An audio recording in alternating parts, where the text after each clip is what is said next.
Today we're going to be talking about a news story that happened back in December but is still quite relevant, and this is about a transgender man that got refused a haircut from a barber in New South Wales.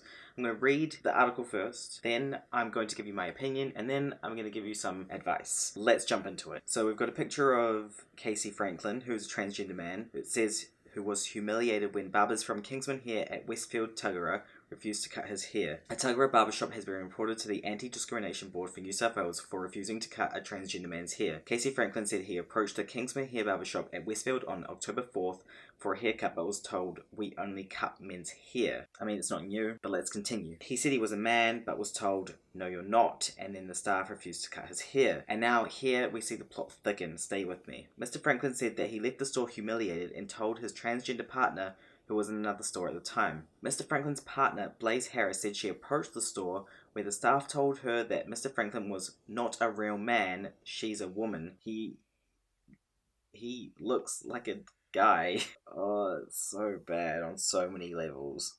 Oh, the cringe. And it gets worse. Mr. Franklin lodged a complaint with the Anti-Discrimination Board. In a letter from Kingsman Hair lawyer Doug Eaton, in response to Mr. Franklin's complaint, the former Wyoming mayor said the client, Mr. Eaton, said Mr. Franklin approached the barber for a haircut but was told, "I'm sorry, we are a men's only barber." And at this point the grammar is quite bad, so just bear with me. Mr. Eaton said Mr. Al-Asadi told Mr. Franklin, "I'm sorry, you're dressed like a woman and I couldn't tell." Mr. Franklin then grabbed his crotch and stated the words, "Look, I have a dick," Mr. Eaton wrote. Mr. Franklin denied grabbing his crotch, and he said he was wearing a men's shirt, a binder under the shirt, chino shorts, male underwear, and men's shoes at the time. I'm not sure why he had to say exactly what he was wearing because clothes don't have a gender, but we'll continue on. Mr. Franklin's male partner approached the staff in an angry, abusive manner. Says male because I'm pretty sure the partner is a trans woman, so this article is an absolute mess. At first glance it's bad, you read into it and it gets worse. They don't even understand that they've done something wrong because they're still referring to Mr. Franklin as she. There's so much facepalm.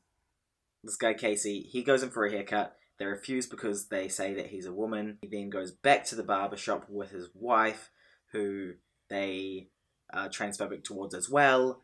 And then they both leave angry, and then the lawyers get involved, who then keep calling these trans people by their wrong pronouns and gender, and everything's all messed up.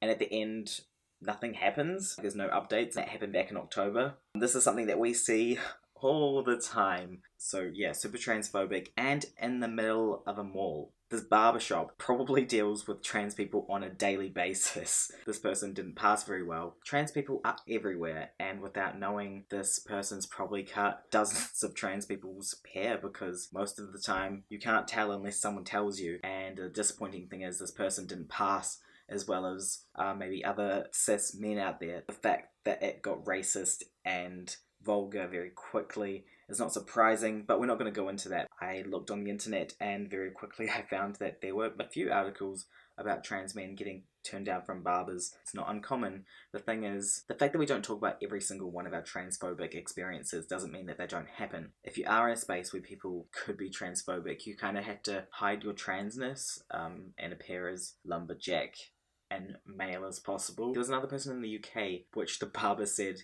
men's hair and women's hair are different, and so he refused to cut this trans boy's hair even though hair is literally the same, apart from balding patterns which are triggered by high levels of testosterone. Hey, my name is Riley. I've started a new project in Melbourne called Equal Trims. I was motivated to start this project because I had a bad experience in a barbershop where I was asked to pay a women's price when I identify as a trans man. And not only was that embarrassing and upsetting, but I didn't want to pay it, and I didn't want anyone else to have to go through this anymore. So far I've been running the project for the past 4 or 5 months, and I've slowly kind of starting to cover the area of Melbourne and reach out to different barbershops and hair salons about equal prices for gender and making the haircut about the hair and not the person. But I have, I think, about 10 or 15 barbershops that have joined, and I've had a lot of really good feedback from some people. Some people want me to meet with them and talk to their salon and even train them about this. Unfortunately, I also have gotten a lot of, not negative responses, but no responses from places. But there are definitely places out there that are interested in creating a safe place for trans people and LGBT people just so they can get a haircut. Hopefully, with starting this project, Equal Trims, we can keep discrimination out of barbershops and hair salons. And if you want to get involved and help me with this project, that would be excellent. And I'll give my details to Alfie if you want to contact me about it.